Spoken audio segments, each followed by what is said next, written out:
Dalam kondisi kaget ini, kalau umpamanya para pejabatnya, para pemimpinnya, para ASN-nya tidak mampu berbuat, tidak mampu berpikir, tidak mampu berinovasi, tidak mampu melakukan perubahan-perubahan, atau tidak mampu melakukan sumber-sumber ekonomi lainnya, maka banyak pemangkasan-pemangkasan yang akan menjadi hak daripada masyarakat akan terpangkas. Contoh yang paling prinsip.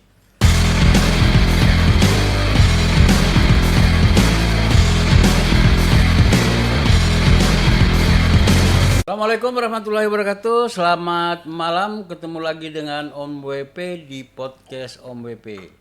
Lama kita tidak pernah muncul di perbincangan terkait banyak hal di negeri ini. Ya.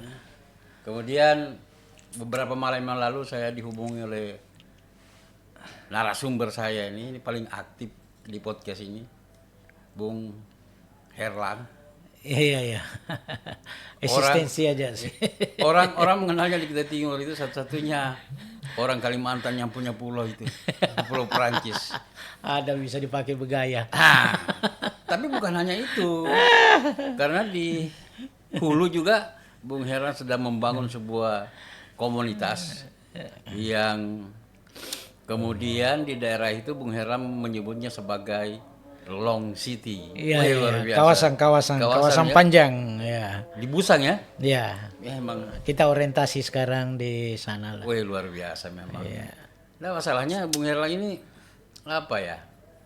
Tidak pernah berhenti berpikir, tidak pernah berhenti berbuat, dan tidak pernah berhenti mempersembahkan karya untuk daerah ini. Dan itu realita. Ini bukan pompa-pompa, karena realita kan. Jadi ada pepatah mengatakan begini Om WP. Ya. Gajah mati meninggalkan gading, Ya. manusia mati meninggalkan karya. Wah, luar biasa memang. Nah, orang-orang seperti ini yang seharusnya Ya, kita ikut-ikutan aja. tipikal manusia seperti ini yang seharusnya memimpin negeri ini sebenarnya. Ya kan? Ya mudah-mudahan ketika memimpin negeri ini betul-betul sesuai dengan apa yang ada di pikirannya, itu yang dilakukan. Ya, tentu karena kita memulai sesuatu dengan niat yang baik. Ya, luar biasa. Ya. Judul podcast kita ini sebaiknya begini. Ya, apa itu Om WP? Beberapa bulan yang lalu itu saya bertemu dengan seorang petani. Ya. Saya ngobrol, dia bilang, "Om, Ya. dulu waktu saya banyak duit, saya bodoh." Ya. Kok bisa? Biasanya Iya kalau kan? orang banyak duit harus pintar. Iya kan? Ya. Nah, ini ada kelanjutannya nih. Ya. Saya tanya, kenapa? Seharusnya apa yang saya melakukan hari ini ketika saya banyak duit itu yang semestinya saya lakukan hari kemarin. Oh iya. Ketika banyak duit. Iya. Tetapi ketika dia tidak punya banyak duit lagi, ingin melakukan apa yang ada di pikirannya setengah mati. Iya. Nggak jelas sudah orientasinya, yang mana mau didahulukan. Nah itu dia, karena modalnya sudah tidak ada. Iya. Akhirnya dia berkesimpulan, oh ternyata ketika kita tidak punya duit itu muncullah kecerdasan itu. Ya, tantangan. Oh, ingin melakukan ini, ingin melakukan itu untuk menggali atau potensi yang ada kan. Potensi yang ada. Nah, Bung Herang. Ya, siap. Terkait dengan ketika kita banyak duit, kita nampak sebagian nampak bodoh. Dan ketika kita tidak punya duit, sebagian nampak pintar. Nah, kalau ini filosofinya ini susah dikaji ini. Kalau itu dikorelasikan dengan katakanlah pemerintahan kita yang ada sekarang ini, hampir di seluruh kabupaten kota di negeri ini dipangkas anggarannya dari pusat, sehingga pernah saya mengundang salah seorang anggota DPR provinsi, Pak Dr. Agus Riansar Ridwan, terkait dengan bahwa banyak visi misi bupati terpilih di tahun 2024 itu terganjal, disebabkan oleh pemangkasan anggaran. Karena mungkin waktu dia melakukan penyusunan, dia memproyeksikan bahwa anggaran itu berada di 11 triliun lah. Nah itu dia. Ya, jadi dalam perjalanannya ternyata umpamanya hanya 4,7. Nah itu dia. Jadi bingung yang mana mau Nah dipangkas. itu dia. Akhirnya berpikirnya, oh ini skala prioritas yang harus Ya. dilakukan. Nah, sebenarnya katakanlah kita ke Kutai Timur ya, Ya, kita kan kaya dengan sumber daya alam tuh. ya, Kita punya tambang batu bara, ya. ya kan ada beberapa perusahaan, kemudian kita punya kebun-kebun kelapa Iya. sawit, ya kan. Ini potensi. Ini potensi, Iya. tetapi kita tidak bisa memanfaatkan potensi ini karena uangnya larinya ke pusat. Iya kan? Nah dari pusat lah baru dikirim ke Ya. daerah. Dana Nah, bagi hasil itu. ini yang mau dibahas ini uang banyak secara pribadi atau uang banyak di pemerintah kabupaten atau uang sedikit di pemerintah. Nah, Ya, ini, kita lihat dulu. Pada saat kita memiliki uang yang banyak itu apa yang telah kita lakukan? Ya. Itu yang kita harus bahas tuh. Ah. Apa yang telah dilakukan ketika kita banyak duit?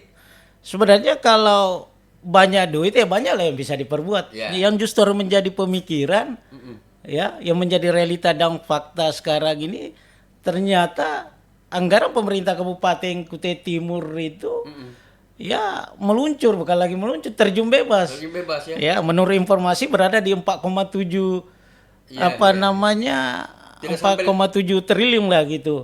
Tidak sampai 5 ya. Tidak sampai 5. Dalam kondisi seperti ini, maka yang dibutuhkan oleh pemerintah itu adalah inovasi, kreatif, ya, dan berbuat. Nah, ini Itu. yang dimaksud. Ketika tidak banyak duit, kita harus berpikir. Ya, harus berpikir artinya bagaimana menggali segala macam potensi-potensi yang ada di Kabupaten Iya, iya. Kutai Timur. Karena dalam kondisi penyusunan anggaran itu, ya kan mungkin dilakukan pemerintah Kabupaten Kutai Timur itu berada pada proyeksi di 11 triliun umpamanya, merujuk ke di 2024. Ya. Nah, ternyata faktanya 1 tahun pemerintahan Pak Prabowo ternyata terjadi pemangkasan. Akhirnya kaget. Nah, dalam kondisi kaget ini, kalau umpamanya para pejabatnya, para pemimpinnya, para ASN-nya tidak mampu berbuat, tidak mampu berpikir, tidak mampu berinovasi, tidak mampu melakukan perubahan-perubahan, atau tidak mampu melakukan sumber-sumber ekonomi lainnya, maka banyak pemangkasan-pemangkasan yang akan menjadi hak daripada masyarakat akan terpangkas. Ya, contoh yang paling prinsip, ya, tunjangan pegawai. Ya mungkin tunjangan pegawai dulu pernah hampir mendapat sampai 7 juta, 8 juta. Kalau terjadi pemangkasan dari hampir 50%, angka dulu dapat 4 juta, sekarang umpamanya pemangkasan lebih dari 50%, berarti dia berada di 1,6 atau di 1,8. Nah, hal ini akan membuat sebuah kaget yang akan menimbulkan kontradiksi pemikiran. Wah, pemerintah kabupaten ini tidak mampu, ya kan? Artinya tidak ada peningkatan. Nah, dalam kondisi seperti itu, maka pemerintah harus melakukan sebuah terobosan-terobosan.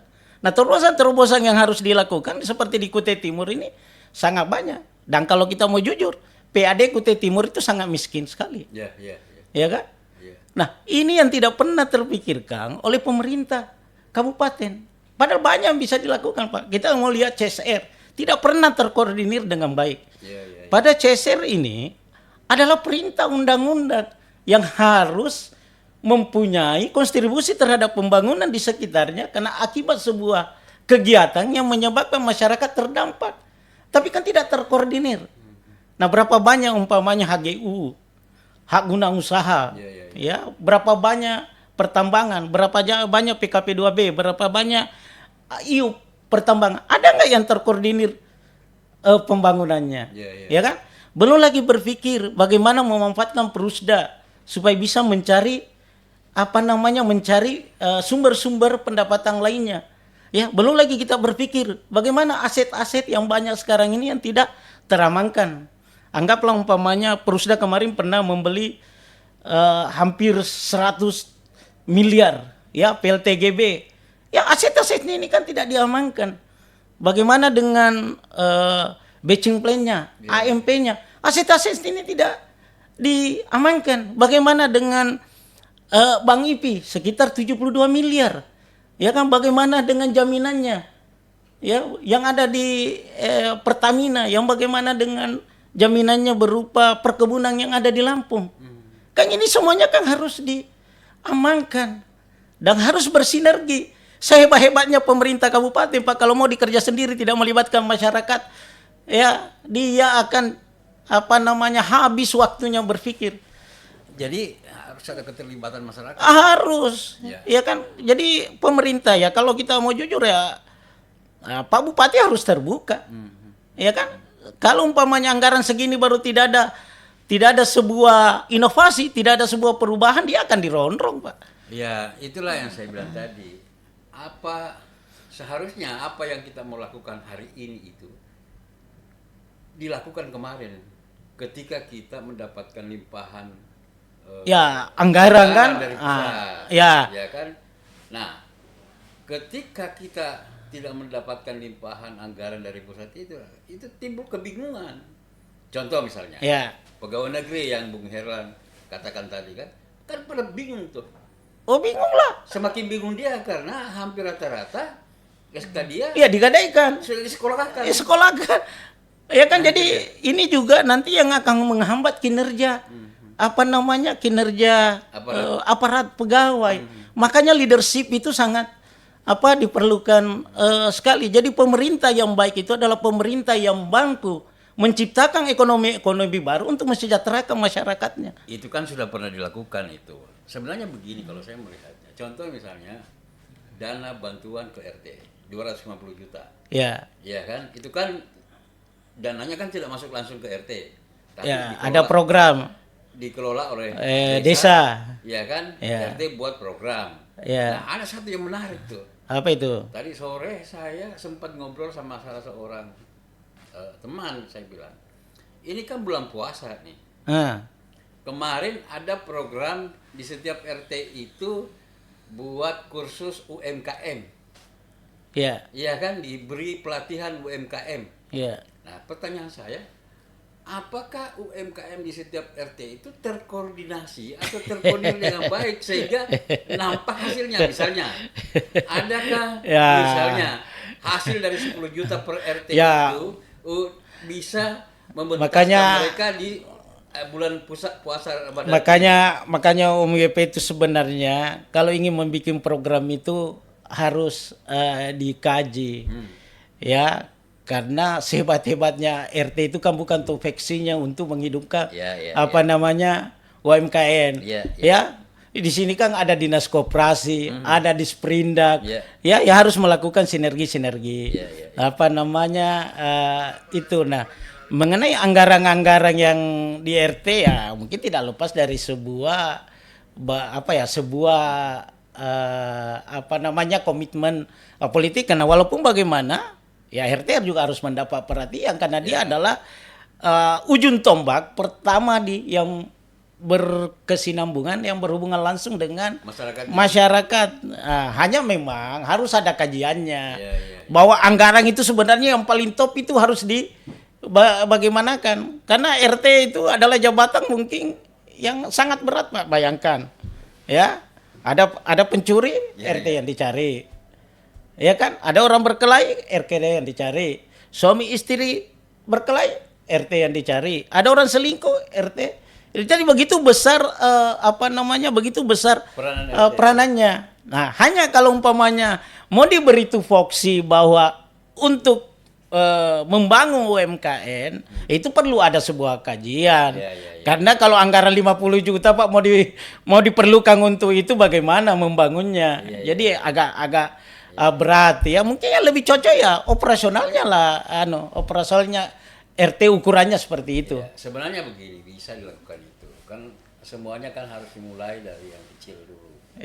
Nah, kita kan selalu mau berpikir besar, anggaran 50 juta itu kita mau habiskan, itu enggak bisa juga, karena kembali ke persoalan sumber daya manusia yang kita miliki kan. Nah, yang ingin saya katakan itu bahwa program pelatihan 10 juta per RT itu saya anggap gagal karena tidak menelurkan apa-apa. Nah, kalau ini mau dibahas Pak RT Pak OMWP memang kajiannya karena RT dalam posisi si Buah Malakama Iya, Pak. iya, iya. Kalau dapat 150 juta Pak, pada prinsipnya sebenarnya apa sih yang bisa diperbuat? Iya. Bangun gang aja satu sudah clear habis. Ya kan? Jadi sinergi memang yang harus dibangun. Bagaimana tuh voksinya umpamanya di Sprindak, bagaimana dinas koperasi dan sebagainya. Itu yang harus pemerintah harus memposisikan diri untuk membangun sinergi itu. Oke, nah kita Ya, kembali ke persoalan apa yang kita hadapi sekarang ini, bahwa kita lagi menggap menghadapi persoalan karena dana bagi hasil kita itu banyak pemangkasan dari pusat. Kemudian kita tidak bisa menciptakan sebuah kondisi pembangunan yang bagus Ya, berkesinambungan dalam kondisi dalam dasar keuangan seperti ini. Ya. Seharusnya apa yang harus dilakukan itu yang sebetulnya yang dipikirkan oleh pemerintah. Ya. Katakanlah misalnya meningkatkan PAD itu kan banyak hal yang bisa dilakukan. Seperti yang Bung Herlan katakan tadi itu. Pertanyaannya kemudian, kita kan motor-motor kita yang diparkir-parkir itu siapa yang mengkoordinir itu? ya inilah yang saya katakan bahwa kreativitas itu sangat dibutuhkan. Berapa banyak perda yang telah dikeluarkan anggota DPRD, ya di semuanya di situ ada retribusi, ya retribusi ada, retribusi parkir ada, retribusi Sampah. pajak ada, retribusi sampah ada, ya mana lagi kalau umpamanya ada wisata-wisata yang mampu mendatangkan para wisata-wisata domestik, wisata luar negeri, umpamanya kita bisa bangun menciptakan supaya rame juga itu bisa, ya tempat-tempat hiburan harus ada sebuah ketegasan. Ya kan, ya. Nah, perda-perda itu kan ada, perda miras itu ada. Jadi ketegasan, ya, dengan keputusan yang kuat itu, ya, memang kita harus lakukan. THM bermunculan di mana-mana. Tapi kan si Buah Malakama, ya kan. Kalau umpamanya kalau kita mau tegas ya, kalau memang sekali tidak mau ada THM ya sekalian tidak ada, ya kan. Tapi kalau memang kita mau beri porsi, ya kita harus relokasi karena ada perdanya. Ya kan? Perda ini ya kan kita buat supaya tertata, ada payung hukum. Betul. Ya kan? Nah, minuman-minuman itu beralkohol atau miras dan sebagainya berhak diberi tabel supaya bisa ada PAD. Ya kan? Saya melihat kemarin berapa banyak THM, taman hiburan, ya kan? Dia berada posisi si Buah Malakama, ya dibiarkan beroperasi, tidak memberi kontribusi apa-apa. Ya jadi ketegasan itu memang dalam pemerintahan itu sangat perlu, ya. Tapi kan banyak juga tempat hiburan malam kita yang tidak punya izin, itu persoalan. Nah ini kan yang saya katakan, kalau tidak ada izin kan bisa ditindak, ada Satpol PP, ya kan? Tetapi yang ingin saya katakan bahwa THM itu ada perdanya, ya kan? Di mana bisa membangun taman hiburan, ya di mana yang bisa mengelola minuman-minuman beralkohol, itu kan ada perdanya. Nah, kenapa mau ada perda? Karena anggota DPR itu sudah memikirkan bahwa ini bisa menghasilkan PAD, ya kan? Kan kalau umpamanya kita menarik PAD warung makan, hotel itu kan bukan kreatif, bukan kreatif, Pak, bukan inovasi, ya kan? Karena kita tidak berbuat pun itu ada, ya karena hasil karya masyarakat yang paling enak itu kalau kita menciptakan infrastruktur. Anggaplah berapa banyak tempat wisata di sini. Kita ambil contoh lah yang ada di Kaliorang umpamanya, pantai Jepu-Jepu ya atau pantai, ya kan? Ciptakan maksimal di situ sarana dan prasarananya. Ya, stabilitasnya, accessibility-nya diciptakan. Ya kan, jangan asal membangun. Ya, yang tidak punya orientasi bahwa ini bisa menghasilkan pendapatan asli daerah. Ya, karena pembangunannya tidak berkesinambungan, pembangunannya tidak mempunyai prinsip-prinsip bahwa ke depan ini bisa menghasilkan PAD, karena pembangunannya setengah-setengah. Seharusnya harus ada diciptakan menjadi pilot project untuk menjadi sebuah contoh. Wah, ternyata kalau umpamanya sungai jepu-jepu atau yang ada di Kaliorang itu, di pinggir pantai dibangun umpamanya sarana dan prasarananya. Di situ ada permainan anak-anak, di situ ada kolam renang dan sebagainya. Ya kan? Nah, kalau pemerintah membangun infrastruktur dan sarananya, maka kalau rakyat dibintaki retribusi, dia tidak ada masalah. Ya, sekarang kita ingin menarik retribusi. Tapi sarana prasarana tidak tersedia. Ya kan? Apa kata dunia? Nah, itulah yang saya katakan tadi, seharusnya di waktu uang banyak itu, seharusnya berpikir begitu, duit mancing duit. Nah, ya kan? Ya kan, kita bisa lihat bagaimana di Jembaran itu. Ya, yang di Bali, karena wisatanya begitu maju, ya, jadi seluruh perangkat-perangkat desanya itu Pak bermobil. Iya kan? Nah, inovasi-inovasi itu yang kita inginkan. Nah, apa yang tidak bisa dilakukan di Kutai Timur? Potensi wisata banyak, ya, potensi perkebunan banyak, potensi pertambangan banyak. Kita bisa melihat mobil-mobil diberi leluasa lalu lalang menghambur sampah, ya, tanahnya berhamburan. Seharusnya kan ditarik retribusinya itu. Mana parkir yang tidak jelas? Iya kan? Kenapa kita tidak berusaha tarik parkirnya? Kita siapkan sarana parkir yang yang memadai. Jadi inovasi-inovasi itu memang sangat diperlukan. Belum lagi umpamanya aset-aset yang ada. Kenapa kita tidak amankan? Kenapa kita biarkan? Ya, akhirnya masyarakat yang mencuri ketangkap. Ya kan? Kenapa ditangkap? Karena dianggap ada orang yang memiliki. Nah, siapa yang memiliki adalah pemerintah kabupaten. Tapi kenapa dibiarkan? Begitu masyarakatnya ketangkap, tidak ada merasa hibahnya. Ya kan? Coba dikoordinasikan, dikomunikasikan. Ya kan? Karena di Indonesia ini rasanya kalau hal yang baik, kalau dikomunikasikan dengan baik, saya kira ada solusi. Pasti hasilnya baik. Pasti hasilnya baik. Kan menyedihkan itu Pak. Di mana-mana muncul di media, ya, aset ini dibiarkan. Ya, Becim Plendang yang saya ceritakan tadi itu kan aset. Ya, kalau dikelola dengan baik itu kan itu akan menghasilkan. Kalau punya tidak lelang, masukkan ke kas daerah. Jadi banyak Pak, CSR itu. Ya, dikoordinasikan dengan baik. Ya, tanya itu perusahaan-perusahaan 174 itu CSR-mu kamu kemanakan? Ya kan? Jangan sampai itu juga yang saya bangun, itu juga yang kamu bangun. Itulah yang kau lapor ke masyarakat. Kan tidak menutup mustahil. Pemerintah yang bangun, pihak perusahaan yang mengklaim, atau sebaliknya. Ya kan? Perusahaan yang membangun, pemerintah yang mengklaim. Kan tidak ada yang tidak ada yang mustahil. Ya, makanya pemerintah itu diadakan supaya dia hadir untuk mengatur rakyatnya, mengatur masyarakatnya.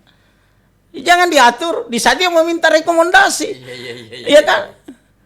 Jadi diatur itu dalam bentuk berkesinambungan. Ya, banyak persoalan sebenarnya dihadapi juga perusahaan itu. Karena hampir rata-rata perusahaan yang ada di Kabupaten Kutai Timur itu kan kantor pusatnya bukan di Kuting. Kantor pusatnya di Jakarta. Tapi kan begini Om Epe, tetapi CSR itu sangat jelas. Itu perintah undang-undang ya nomor 7 tahun 2007 bahwa harus memberi kontribusi kepada masyarakat di sekitar itu perintah undang-undang. Selain itu juga ada Perda provinsi. Itu masyarakat. Tetapi kan harus terkoordinir kan, ini kewajiban, Pak. Ini perintah undang-undang, kewajiban. Ya kan? Nah, kalau kewajiban tidak dikoordinir, tidak dikoordinasikan, yang namanya pengusaha, ya pasti mengejar keuntungan sebanyak-banyaknya, sebesar-besarnya. Tetapi kadang dia lupakan apa yang menjadi kewajibannya kalau pemerintah tidak hadir menjadi fasilitator. Nah, dulu kan itu ada tuntutan kawan-kawan Bung Herlan, termasuk Bung Herlan dalamnya itu. Ketika misalnya PT KPC ingin memperpanjang IUP gitu kan. Iya. Terkait dengan CSR-nya bagaimana? Iya, jadi ini yang begini-gini yang ini betul-betul, makanya saya katakan itu yang paling enak itu bersinergi. Bayangkan kita kemarin berjuang, ya, berjuang itu berhasil, yang tanda tangani itu tertulis, tapi kan pemerintah tidak mampu mengejar, ya. kalau dalam sebuah perpanjangan, maka disitulah dilakukan yang namanya proteksi. Apa evaluasi, apa yang baik kita pertahankan, dan apa yang tidak baik kita tidak pertahankan, kita buat. Nah, pada proses perpanjangan itu kan kita rakyat hadir untuk menyampaikan itu, dan ada komitmen yang sampai sekarang tidak terkejar. Nah, sekarang ini akan ada sekolah rakyat, ya kan? Padahal dalam komitmen itu salah satunya KPC sanggup membangun asrama-asrama mahasiswa 18 kecamatan. Kan ini kan harus dikejar. Artinya, kalau pemerintah mengejar itu, berarti kan pemerintah tidak berpikir lagi mencari APBD untuk membangun itu. Termasuk jalan ke Rantau Pulung. Iya kan, itu kan pemerintah harus mengejar. Yang tidak tertulis saja bisa dikejar, apalagi tertulis. Jadi saya mau maaf, jadi inovasi itu banyak. Satu contoh, ya berapa banyak orang yang disusahkan mobil-mobil longboy, odol-odol itu, ya yang bannya itu 22.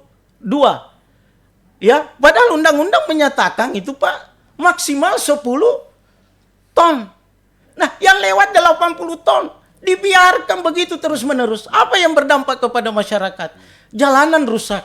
Ya, dia kuasai jalan. Ya, kadang kita mau pergi ke bandara, dia menghalang melintas. Kenapa? Karena dilakukan pembiaran. Dan kadang tidak ada Pancasilanya, Pak, karena kita semuanya diam. Nah, coba kalau kita berpikir, ya, pemerintah harus tegas. Bagaimana caranya? Ya, bangun timbangan. Jembatan timbang. Ya, kalau tidak mau suruh itu dinas perhubungan. Tahan itu kalau lewat, lihat kirinya apanya dan sebagainya. Kalau tidak suruh kembali. Nah, kalau umpamanya tidak mampu, ya kita harus berinovasi. Bagaimana caranya suruh lewat laut? Iya kan? Hampir semuanya itu Pak, ya, alat-alat berat yang dimuat Lombo itu, yang saya katakan boleh kata tidak ada Pancasilanya. Loh, kita bagaimana Pak? Bagaimana kita bisa jalan hanya 6 meter, dia sudah kuasai 3,3, kecepatan 40. Ya kan, anginnya aja rasanya mobil kita mau terlempar. Ya, belum lagi kalau dia terpeleset, jatuh anunya menghalang 2 hari 2 malam. Kita menunggu di perjalanan, tapi kan pemerintah diamkan. Ya, di mana lagi umpamanya jalan rusak terus-menerus.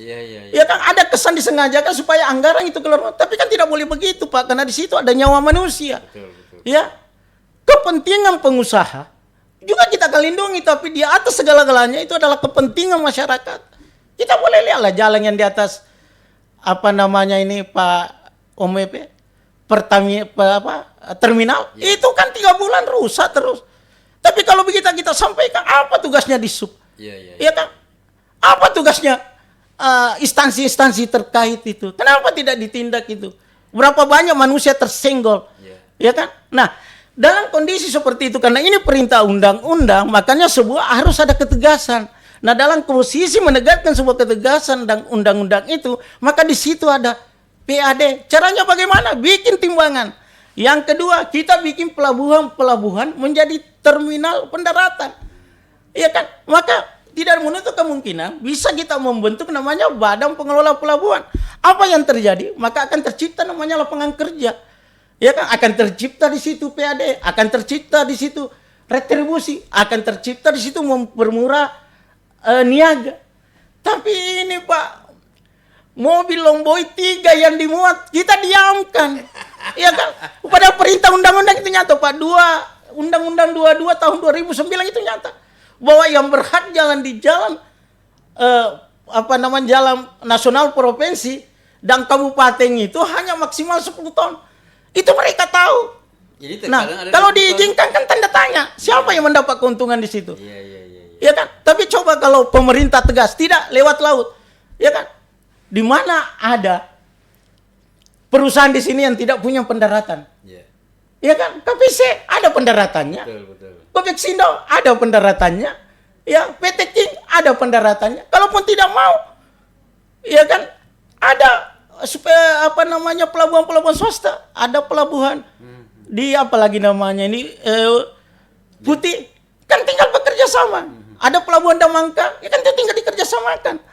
Nah, apa yang terjadi, masyarakat juga tertolong Pak, tidak stres. Kalau kita ingin ke Samarinda berhadapan dengan lomboy-lomboy, itu stres kita Pak, ya kan? Nah, kadang menyedihkan itu. Ya, mana lagi kalau secara parkir, orang tabrak, meninggal anaknya orang. Mana lagi yang kesenggol? Kita diamkan. Cukuplah itu mobil KPC yang besar dibiarkan lewat di sini. Kenapa kita tidak mengambil keputusan? Ya, karena pengusaha Pak, kalau tidak ditegasi, ya, ya, ditegasi aja dia masih mencari jalan bagaimana yang diperanut. Tapi kalau ditegasi dia akan taat Pak. Karena kita pengusaha, kalau bekerja tidak sesuai dengan tidak legal, ya, bekerja dan tidak ada payung hukum Pak, kita dihantui. Iya kan? Tidak nyaman hidup kita ini. Ya. Nah, kalau pemerintah yang berkepentingan diam, ya mereka paling suka Pak. Ya kalau tidak ada faktor X-nya bagus saja. Tapi kalau ada sudah faktor X-nya di situ kan orang yang dikorbankan. Ada orang menjadi korban tapi ada orang diuntungkan. Makanya saya katakan dinas perhubungan, ya, kalau saya kepala dinas Pak tidak mampu, kalau saya bupati tidak mampu tindaki itu, saya akan ganti. Saya ini tidak sombong Pak Pak OMWP. Tapi kalau seperti saya dengan niat yang utuh, diberi kesempatan umpamanya bisa menjadi pemimpin, insya Allah saya mampu menggratiskan listrik dan air. Luar biasa. Ya, mengapa? Karena kita ada keinginan yang sungguh-sungguh. Karena mengapa? Karena kita ini kan punya perjalanan hidup Pak. Ya, mungkin ada orang hebat Pak, tapi kan tidak pernah menjadi buruh. Iya kan? Mungkin ada orang berduit Pak, ya, tapi tidak pernah jadi pembantu. Ya kan? Mungkin ada orang luar biasa Pak, tapi tidak pernah menjadi anggota DPR. Ya kan? Tapi mungkin ada orang super Pak, tapi tidak pernah memimpin organisasi. Ya, organisasi profesi, apa dan sebagainya. Nah, saya begini-gini ini pengalaman itu saya memiliki. Jadi sudah pengusaha. Ya, artinya ya pernah lah sudah. Gini-gini Pak, perusahaan juga banyak juga deh. Ada sudah direktur, ada sudah direksi, ada sudah komisaris. Kan? Mantan anggota DPR. Mantan anggota DPR. Punya pulau. Punya ya. Ya. Kampung namanya Long City. Nah, tapi itulah ini sebuah gagasan. Ini sebuah ide dan tidak ada yang mustahil. Ya, kalau masih ada independen nanti Pak OMWP saya akan maju. Dan apa yang akan saya tawarkan? Gratiskan listrik dan air. Persoalannya bagaimana cara mendapatkannya itu rahasia. Ya kan? Jangan dibuka. Ya, saya buka aja. Kurang lebih 174 HGU. Perusahaan sawit. Ya kan? Ya, dia kan semuanya punya andal, Pak. Dan itu tidak ada sempurna. Ya kan? Kalau dia menghadap, Pak, saya beri rekomendasi begini, Pak, 20.000. Saya hanya mengatakan boleh, tapi bikinkan aku kilang air. Ya kan? Bangun kilang-kilang. Bangunkan aku kilang air. Ya, itu kamu KPC, tidak usah kau pikirkan aku. Bangunkan aku kilang air yang ada di Pit J, yang ada di Pit B, yang ada di Bintang. Ya kan? KPC kan sudah buat tuh di Soekarno-Hatta. Ya, tapi kan belum. Artinya masih belum banyak. Maksimal, ya, masih banyak. Kan begini, Pak. Jadi kalau kita ingin memperdebatkan itu ada jalannya. Mengapa? Waktu KPC aja produksi 35 juta ton, Pak, dia memberi 5 juta US dollar. Masa 70 juta ton tidak meningkat-ningkat? Kan artinya bisa diperdebatkan. Artinya bahwa keuntungan yang kau dapatkan berada dari 50 kali lipat. Masa tidak meningkat-meningkat? Kan itu. Tapi kan kita diamkan. 5 juta US dollar itu kan juga tidak kelihatan bekasnya. Ya, kan itu yang karena saya mengatakan Pak, apa yang menjadi dokumen yang sekarang itu adalah hasil pemikiran dan perjuangan kami. Ya, betul. Itu hasil pemikiran dan perjuangan kami di saat orang semuanya tidur, di saat semuanya orang tidak ingin memikirkan, tapi kami dan teman-teman memikirkan bahwa kalau bukan karena ingin perpanjangan ini kita proteksi, ya, kita akan lewat semuanya.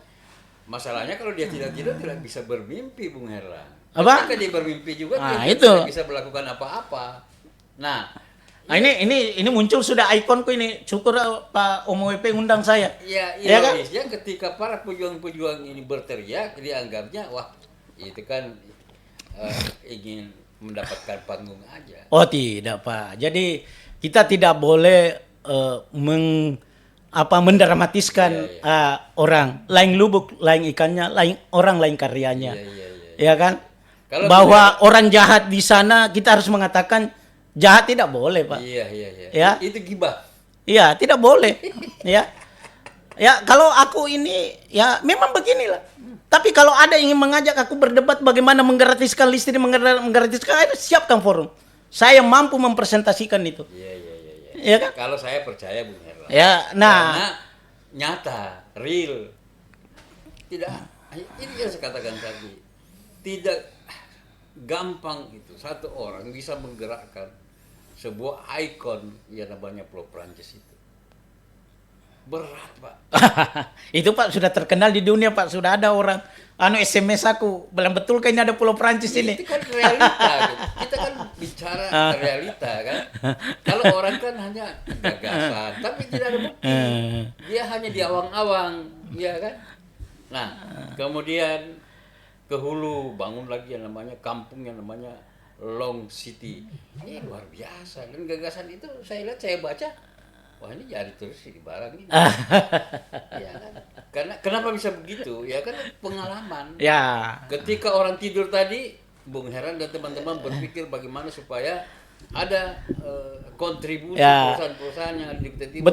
Betul itu Om WP. Jadi di kesusahan masyarakat itu pemerintah hadir. Kami kan sangat menyedihkan. Ada orang korban ketabrak. Tapi kan tidak ada tindak lanjut dari masyarakat. Padahal kalau kita tegas, ya kan undang-undang mengatakan bahwa perusahaan itu harus bikin jalan khusus, terminal khusus, pelabuhan khusus. Ya kan persoalannya ada izin-izin prinsip yang keluar tetapi kan tidak boleh dilanggar prinsip kepentingan umum di atas kepentingan pribadi.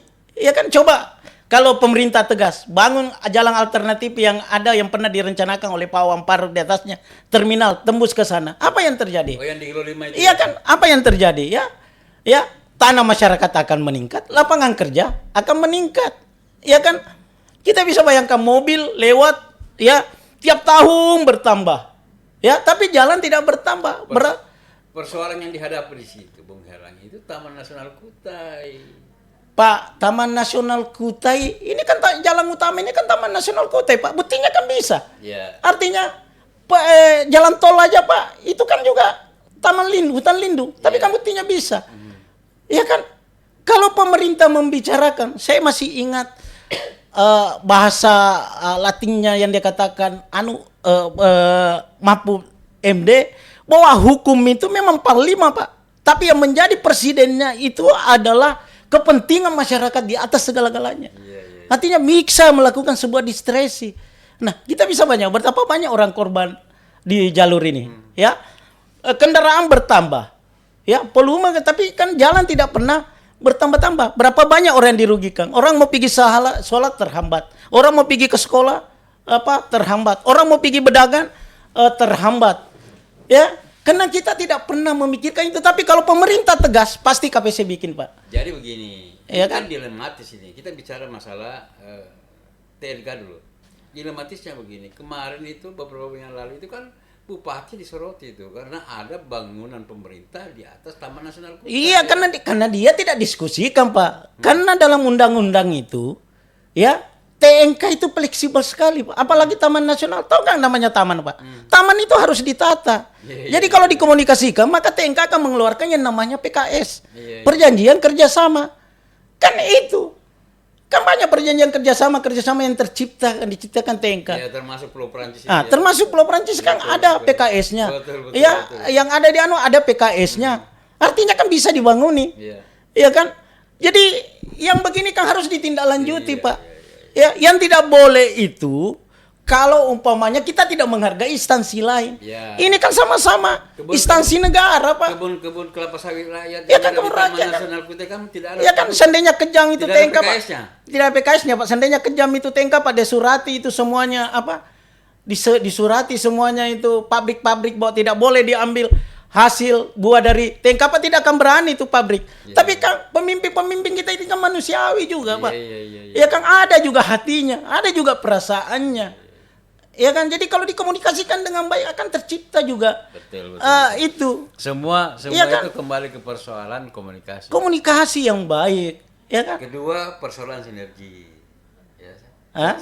Persoalan sinergi. Sinergi, iya dengan kan? masyarakat. Jadi jangan mentang-mentang kita pejabat kekuasaan yang kita miliki, ya seolah-olah mampu. Berapa sih kemampuannya Bapak? Mungkin hebat lah seperti Tetapi kan kemampuan kan nggak terbatas Pak, tangan 2, mulut 1, telinga 1 kan. Ya kan? Jadi harus bersinergi dengan masyarakat. Tapi kan misalnya seperti kelas bupati kan sudah ada tuh tangan-tangannya itu SKPD itu. Ya, tapi kan harus tahu Pak. Ya, OPD itu kadang tidak mau berbuat. Ya, kalau di situ tidak ada anggaran. Ya kan? Jadi, tapi kan tidak semuanya. Tetapi kan kadang ya kita malu juga. Apalagi TPP-nya dikurangi. Ya kan? Perjalanannya dipangkas oleh pusat. Ya kan? Nah, ini yang dianu. Jadi apa ya? Bersinergi itu memang sangat dibutuhkan ini sekali. Kan persoalan kita sudah tahu tadi bahwa ketika kita tidak memiliki dana yang memadai, maka yang dibutuhkan adalah inovasi, kreativitas. Nah, saya kembali itu persoalan parkir. Itu hal yang kecil itu, Pak. Apakah parkir itu sudah ada yang mengorganisir sebagai salah satu bagian pendapatan hasil daerah? Ya seharusnya disub ambil peran di situ. Kedua, apakah toko-toko di pinggir jalan yang banyak itu ada retribusinya atau tidak? Jangan-jangan mereka berpikir kita kan ada aja tambang. Nah, ini yang bahaya. Makanya dibutuhkan tadi ketika kita tidak punya uang, disitulah dibutuhkan kecerdasan gitu. Ya, itulah yang saya maksud, Pak. Kalau umpamanya dana-dana itu kan ada juklatnya, Pak. Perimbangan keuangan itu ada juklatnya. Ya kan, tapi kalau PAD tergantung pemerintah kabupaten kreativitas mengelolanya. Kan makanya itu daerah-daerah yang berinovasi itu yang menjadi rangsangan utama sebenarnya. Ya kan itu. Karena itu yang kita bisa bayangkan, Pak ya. Ya, kita ini berapa tahun? Kurang lebih 30 tahun. Ya kan? Kalau umpamanya dari dulu kita banyak duit, kita bangun bandara, apa yang terjadi? Ya kan? Di situ ada retribusi, di situ ada PAD. Ya kan? Dulu kita bersinergi dengan pemerintah provinsi bangun terminal. Apa yang terjadi? Di situ ada ekonomi baru, ada UMKM, ya, terminal apa dan sebagainya. Ya, begitu banyak duit kemarin kita jadikan pelabuhan. Apa yang terjadi? Ya kan? Di situ akan terputar yang namanya barang dan sebagainya, ya, jasa. Ya kan? Ada pendapatan jasa, ada pendapatan penjualan, ya kan? Atau jangan-jangan itu yang dimaksud dengan teman saya itu, Bung Herlam. Bahwa ketika kita banyak-banyak duit, kita bodoh. Ya itulah saya katakan. Kenapa kita tidak bangun kampus? Ya kan? Kita jadikan kampus itu kampus elit, kampus yang yang punya nilai jual. Iya kan? Mengapa? Karena kita banyak duit. Jadi ada seorang ahli ekonomi Amerika mengatakan bahwa tanda-tanda majunya dalam sebuah daerah itu jika di situ ada pelabuhan, jika di situ ada terminal, jika di situ ada bandara, jika di situ ada kampus. Kita ada, Pak, tapi kan tidak maksimal. Ya kan? Padahal kita luas punya daerah. Ya. Kalau umpamanya kita pikirkan, itu apa itu STIPER, Pak? Sekolah Tinggi Ilmu Pertanian. Tapi adakah yang mengerti pertanian? Tapi coba kalau disinergikan, diberi konsep, kamu 75% harus kerja di lapangan. Ya, itu saya pinjam pakaikan 40 hektar yang ada di tanah Pemda itu. Ya, ini ada hand traktor dari Dinas Pertanian, ini ada hand traktor Dinas Perkebunan, ini ada bibit dari Dinas Pertanian. Ya. Siapa yang mampu memproduksi sekian ton dalam 40 hektar itu, kan? Itulah yang menjadi pendidikannya mereka. Ya kan? Tapi kan ini tidak, Pak. Kampus sudah tidak diperbaiki, praktiknya tidak ada. Iya, begitu ya kan? Coba kalau 1000 itu orang dikasih kebun 40 hektar, dikasih sarana prasarana, maka akan menjadi ikon pilot project.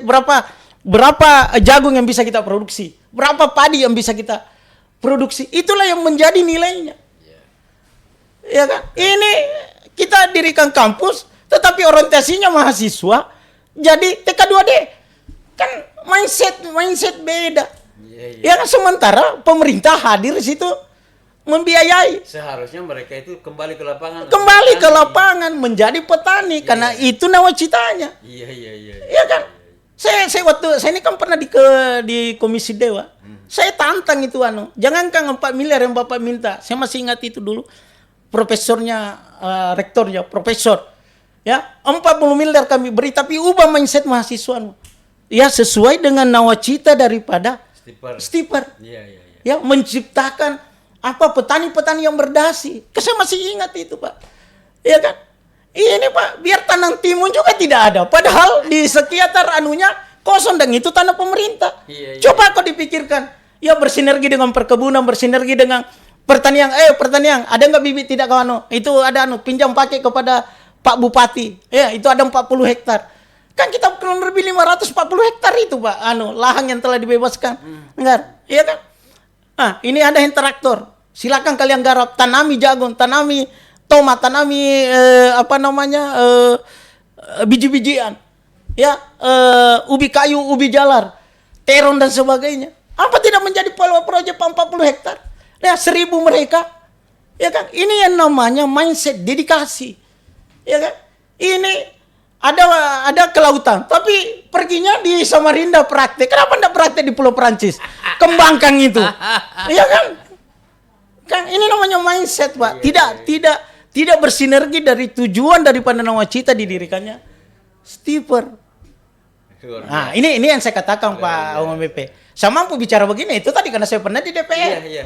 Ya kan, saya pernah loh nangis-nangis itu rektornya minta anggaran 4 miliar untuk menggaji dosennya. Menggaji dosennya. Tapi kan kita juga ya buat apa kita telurkan 4 miliar baru tidak mempunyai outputnya tidak jelas. Iya, tidak mempunyai bahasanya yang tidak mempunyai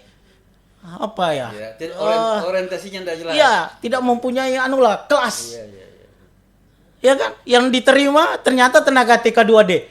Kan enggak boleh dikasih begitu karena ini adalah tempat mendidik anak-anak bangsa untuk menjadi calon pemimpin. Iya. Jadi mentalnya yang harus memang diubah untuk menjadi pemimpin. Ya kan kalau menjadi TK2D itu kan Ya mentalnya tidak dimental bahwa dia harus menciptakan lapangan kerja. Kan mereka direcoki oleh orang tuanya itu. Kau harus jadi pegawai negeri. Ya inilah namanya mindset yang harus dan itu harus diubah. Kan tanggung jawab negara kan harus ada di situ, mencerdaskan kehidupan bangsa. Itu kan perintah undang-undang, Pak. Iya. Sumber daripada sumber hukum itu kan ada Undang Dasar 45. Salah satu alinea yang katakan mencerdaskan kehidupan bangsa. Iya. Ya kan, termasuk perang Irak ini ikut melaksanakan ketertiban dunia. Ya kan harus begitu. Jadi kita pemimpin itu Pak Om WP, karena kita pilih itu karena dianggap lebih berani, lebih cerdas, lebih hebat, lebih pintar, lebih agamis, artinya lebih lah dari segala. Daripada yang lain. Nah dalam posisi lebih itu maka hasilnya juga harus lebih. Iya kan? Saya katakan kalau hanya membangun jalan, membangun drainase, membangun sekolah, membangun masjid, kan itu semuanya ada pelaksana teknisnya, Pak. Iya. Artinya tidak ada pun bupati, tidak ada pun itu bisa terlaksana, ya kan? Tapi yang penting itu bagaimana menciptakan kebahagiaan kepada masyarakatnya, kesejahteraannya masyarakatnya. Ya, mau beli motor ada, ya kan umpamanya, ya mau naik umroh ada, kan itu yang harus karena itu daripada nawacita inti menciptakan kesejahteraan. Nah, yang tidak ada kalah penting adalah pemerataan dan keadilan, iya kan? Jangan seperti kemarin ini waktunya kita mengkritik ini Pak anggaran nanti dikelola nanti dibom di bulan 12 di akhir tahun. Dan kita tidak tahu siapa yang dikasih, tidak ada kriteria yang jelas. Nah, dalam posisi begitu berapa banyak pengusaha Kutai Timur yang harus diverifikasi? Karena tidak ada pemberian yang jelas, tidak ada kriteria yang jelas siapa yang dikasih. Kenapa kita tidak menciptakan keadilan? Semua yang ada pengusaha di Kutai Timur ada yang PWP-nya, hidup perusahaannya, kasih pekerjaan. Karena itu salah satu cara membangkitkan ekonomi. Iya kan? Tapi ini kan tidak jelas muncul tak 2.000. Nggak tahu siapa yang dapat. Sementara ada orang umpamanya perusahaannya kesiang, dia rawat, hari ini bayar pajak, hari ini bayar BPJS, tapi kan tidak pernah dia dikasih. Iya kan? Nah, keadilan dan pemerataan itu sangat perlu. Disitulah pemerintah harus jeli. Begitu dikasih tidak dibayar lagi. Terutang lagi. Ya, kalau itu sebuah tanggung jawab dan saya katakan Pemerintah tidak boleh beralibi seperti itu, Pak. Karena pengusaha Kutai Timur itu, Pak, sudah tangguh. Jangankan 1 tahun Pak tidak dibayar, pernah 3 tahun tidak dibayar. Dia enjoy aja, buktinya dia pergi cari lagi, dia pergi minta lagi. Jadi gini, Bung Elang. Pernah satu saat sebelum masuk bulan puasa, saya ketemu dengan Bupati. Saya sempat bertanya terkait itu. Gimana Pak? Saya bilang itu, teman-teman kontraktor ini belum terbayar ini. Nah, itu persoalan katanya. Pertama, memang dana yang diharapkan dari pusat itu tidak turun. Ya. Nah, kemudian kedua adalah usulan untuk pinjam uang di Bank Kaltintara. Anggota DPR setuju. Oke, Bupati ikut. Tetapi ini kan harus minta izin ke Mendagri. Nah, ketika ke Mendagri tidak izinkan. Kan jadi persoalan. Nah, lalu saya bilang solusinya bagaimana? Nah, solusinya menurut Bupati bahwa ya memang harus ada penyelesaian anggaran. Ya. Agar supaya teman-teman kontraktor ini terbayarkan. Saya bilang, kapan Pak? Bisa enggak sebelum Lebaran? Oh, enggak bisa. Paling bulan 3 atau bulan 4. Asal yang penting jangan lagi nanti bulan 12 baru dibayar. Kan kasihan juga nih orang. Ya. Iya kan? Tapi kan begini Pak jadi Om WP, jadi kita itu pemerintah daerah Pak, diatur oleh pemerintah pusat. Jadi kita tidak boleh begitu masyarakat datang menghadap kita mengatakan tidak ada, enggak boleh Pak. Anggaplah 4 miliar, 4,7 miliar ini Pak. Ya, itu ada juklatnya Pak. Ya, 30% operasional, 40% pembangunan. Itu tidak boleh dilanggar Pak. Kalau itu dilanggar, maka pemerintah pusat akan mendenda kita, nanti mengurangi anggaran kita. Itu tidak dilanggar. Ya kan? Pemerintah daerah. Nah, artinya saya katakan begini. Tidak apa? Ya kan? Kita harus sampaikan juga bahwa pemerintah daerah tidak melanggar itu. Itu kan sudah jelas itu. Yang menjadi persoalan kemarin itu, kenapa tidak terbayar disebabkan oleh memang dari pusat tidak kucurkan. Ya. Nah, itu kan bukan domain kita, tetapi kan kami pernah membaca. Ya, saya ini hanya mengatakan bahwa pembangunan itu ada juklatnya. Anggaran itu pusat itu ada juklatnya. Ya, nah kita berbicara 40%. Kalau 10 miliar kan nyata 10 triliun kan nyata kan, kalau 40 kan 4 triliun itu pembangunan. Nah kan kadang kan tokoh-tokoh masyarakat akan mendatang menghadap dikatakan tidak ada. Ya kan? Nah, ini yang harus dibangun. Nah, makanya saya katakan itu keadilan dan pemerataan itu harus diciptakan. Ya, kalau persoalan anggaran ini kan Pak, ya ini yang kita tidak tahu, ya kan? Tapi yang jelas menyusun anggaran itu, ya di 2012 itu kan ada sudah penyampaian pemberitahuan. Ya, bahwa kalian perimbangan keuangan dapat sekian. Itu sudah ada. Itulah yang menjadi plafon untuk menyusun apa yang menjadi rencana pembangunan dari Musrembang. Makanya diketuk anggaran itu ya paling lambat tanggal 31 umpamanya. Diketuk bulan 12.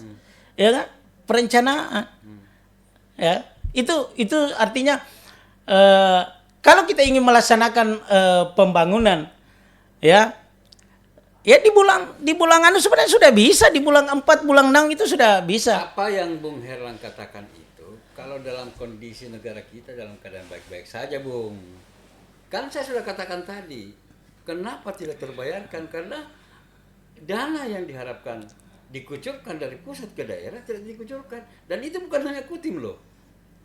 Hampir semua kabupaten kota yang ada di Indonesia mengalami hal serupa. Gitu. Kan memang sudah diberitahu kan Pak bahwa ada pemangkasan. Itu. Ya kan sebelum disusun itu kan pemerintah pusat sudah memberitahu kan bahwa ada pemangkasan. Nah, yang dipangkas itu Pak adalah yang menurut pemerintah dianggap tidak substansi untuk kepentingan masyarakat. Yang mana menjadi skala prioritasnya? Itulah tadi. Ya, yang banyak bintek, pembekalan, ya dan sebagainya, itu yang dipangkas Pak. Tapi pembangunan itu masih menjadi prioritas. Ya kan? Jadi tidak kejam begitu juga pusat Pak. Jadi mungkin boleh dilihat kan pusat ini kan ada eksistensinya Pak. Baik, satu instansi umpamanya punya anggaran 2 miliar. Ya kan? Ternyata untuk pemampatan barang di itu 2 miliar hanya 400 juta. Yang 1,8 ini habis untuk pendidikan lah, pembekalan lah, snack lah, konsumsi lah. Ya ini kan itulah yang dia itulah yang diseleksi oleh pemerintah pusat ya untuk menjadi dikurangi dan untuk melakukan sebuah eksistensi itu Pak Om WP bukan cuma pusat Pak ya kan tapi apa namanya provinsi makanya ada namanya SIPD sekarang ini jadi orang-orang cerdasnya pusat itu dia klik aja perjalanan dinas muncul ya anggarannya 4 miliar anggarannya umpamanya PAD-nya kita ini 4,7 ya ternyata 400 miliar anunya perjalanan dinasnya itulah yang mereka pangkas ya kan nah makanya dianjurkan itu mengapa kita membuat program apa namanya nih SIPD itu karena itu terkoneksi ke pusat jadi yang dia pangkas itu adalah anggaran-anggaran yang menurut pusat tidak dianggap efektif itu ya kan itu anunya itu makanya SIPD itu menjadi anunya mereka apalagi namanya nih monitoringnya ya dan memang ada Pak Kadan Dinas seperti itu ya dikasih 2 miliar ya 1,2 miliar itu ya itu tadi habis untuk apa namanya padahal kalau kita mau jujur Pak kalau kita seorang kepala dinas apalagi yang kurang Pak masa kita di pemerintahan umpamanya sudah 30 tahun masih kurang ilmu kita iya enggak iya itulah yang iya kan itulah yang dimaksud teman saya tadi ketika banyak iya kan? kita bodoh iya kan masa 30 tahun kita belajar masih kurang ilmu iya kan tapi kan banyak duitnya jadi bodoh dia itu walam lah sudah harusnya walam lah sudah itu ya kan memanfaatkan sesuai dengan fungsinya jadi seharusnya jadi kita ini Om WP ya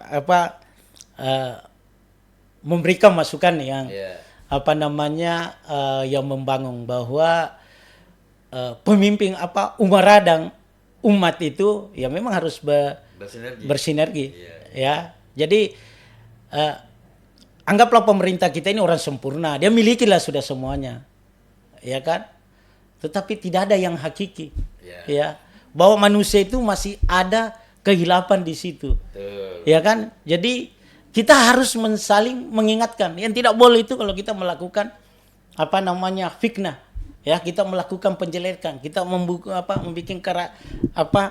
pembunuhan karakter itu tidak boleh tetapi kalau kita memberikan masukan kan tidak ada yang pernah menyangka bahwa kadang orang baik justru terjerumus ya kan banyak fakta-fakta itu karena tidak ada di antara kita yang ingin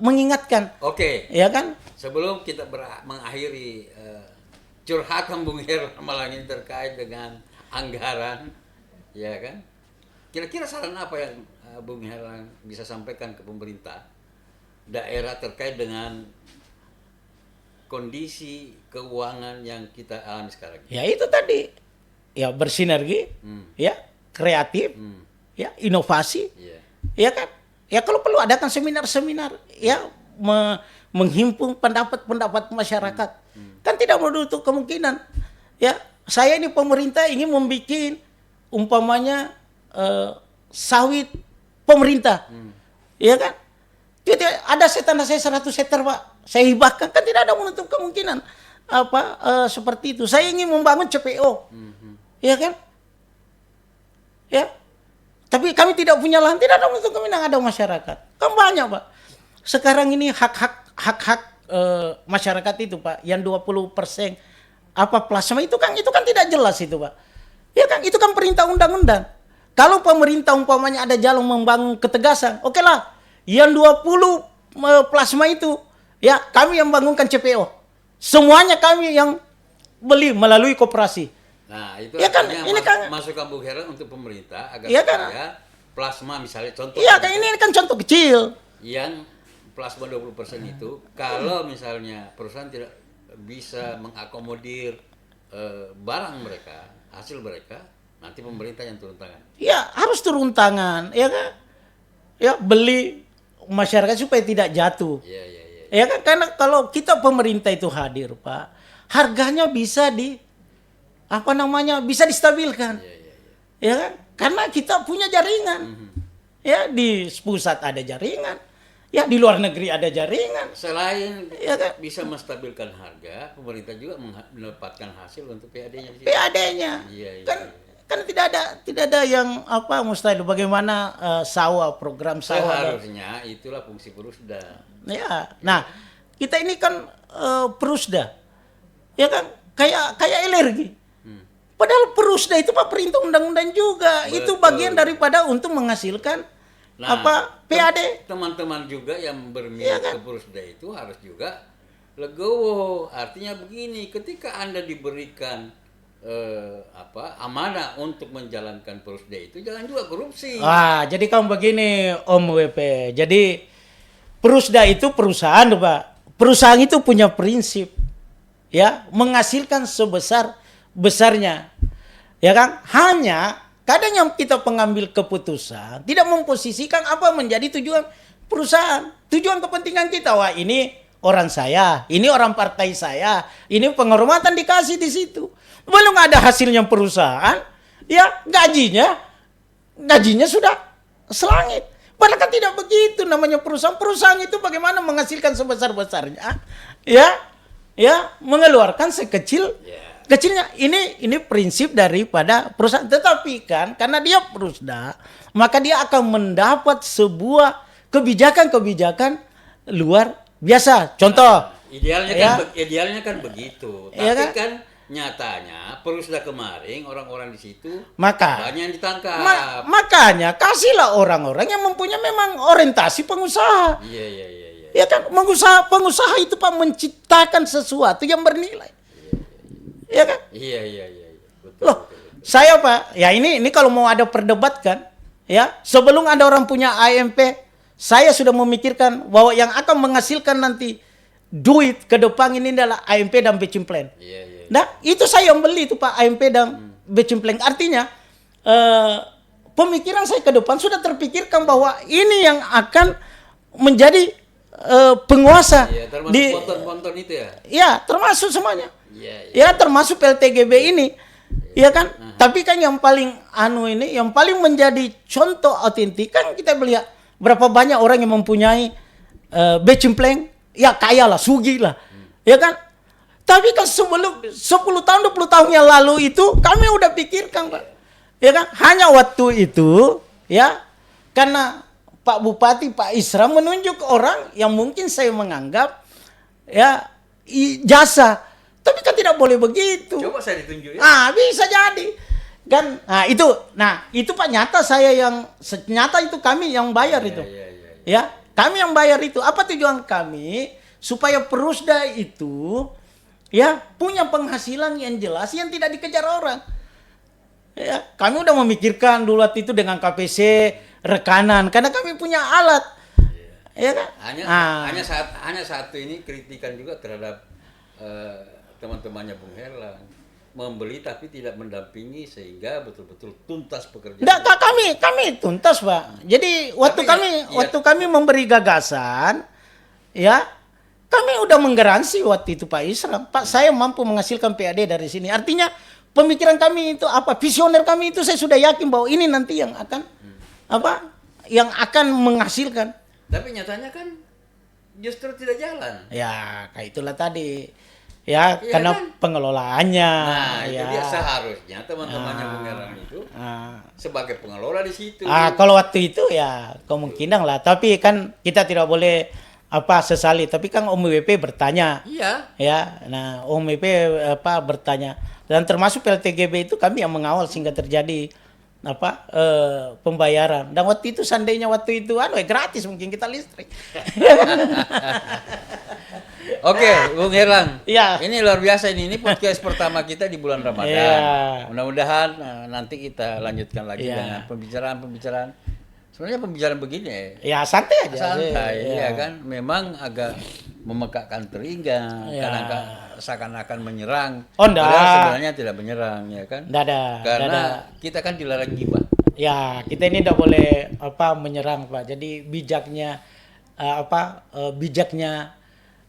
kita itu kita saling mengingatkan. Ya, karena walaupun mungkin begini kan kami juga ini cukup berumur. Ya, Jadi ya, punya pengalaman yang mungkin tidak didapatkan oleh orang-orang pintar yang kita bisa beri beri masukan. Dan yang tidak ada kala penting, mungkin ada orang hebat tapi tidak berani mengungkapkan. Nah, kami berada di situ ya. Kami enggak, kalau diterima, kalau dianggap baik silakan diterima, kalau tidak ada masalah. Tidak rugi juga kan? Ya, saya juga tidak rugi, ya kan? Tetapi suatu contoh itu CSR kalau dikelola dengan baik kan berapa banyak itu bisa terkumpul, ya kan? Seharusnya memang atau satu aja lah, jadikan satu wisata yang bisa menghasilkan PAD. Oke, baik. Ya, pilot project. Oke, Ya Bung kan? Heran, terima kasih. Ya. Saya juga terima kasih Om WP. Mudah-mudahan ini bisa berlanjut. Kita ngobrol seperti ini, terserah mau orang menilai bagaimana. Yang penting apa yang ada di pikiran kita sudah sampaikan. Mau tertata, tersusun dengan baik atau tidak, itu persoalan lain. Ya. Karena begitulah gaya kita Ya. berbicara. Terima kasih teman-teman. Ada close statement satu Om WP. Jadi ya mobil odol-odol itu yang selalu lewat di sini itu sangat merugikan masyarakat. Iya.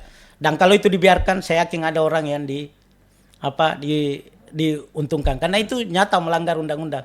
Artinya kalau melanggar undang-undang dibiarkan, Pak, berarti tanda tanya terhadap instansi-instansi terkait membiarkan. Nah, Ya, itu saya suarakan karena kemarin kami melakukan penimbunan pribadi di sana, permintaan masyarakat. Ada orang hamil tersenggol. Ya, kemarin juga ada mobil besar macet di situ, orang tabrak meninggal. Ya, nah hal-hal yang begini kan kita tidak boleh menutup menutup mata. Ya, warga kita meninggal, masyarakat kita meninggal, tapi kita membiarkan sementara kendaraan itu melanggar undang-undang. Makanya di SUB saya pertanyakan kinerjanya kalau begini, melanggar undang-undang 22 tahun 2009 tentang angkutan jalan darat dan lalu lintas. Itu jelas mengatakan bahwa kendaraan yang berkapasitas 10 ton ya tidak boleh melanggar itu. Tidak boleh kemampuan jalan kita hanya kemampuan 10 ton, tapi yang melewati, Pak, 80 ton. Iya kan? Nah, ini betul-betul ya, mudah-mudahan lah sampai di pusat ini. Ya, balai pemelihara jalan ya. Jangan tiap tahun 3 bulan aja rusak karena dibiarkan seperti itu. Oke, makasih Bung Heran. Ya, siap. Kita akhiri perbincangan kita malam ini. Assalamualaikum warahmatullahi wabarakatuh.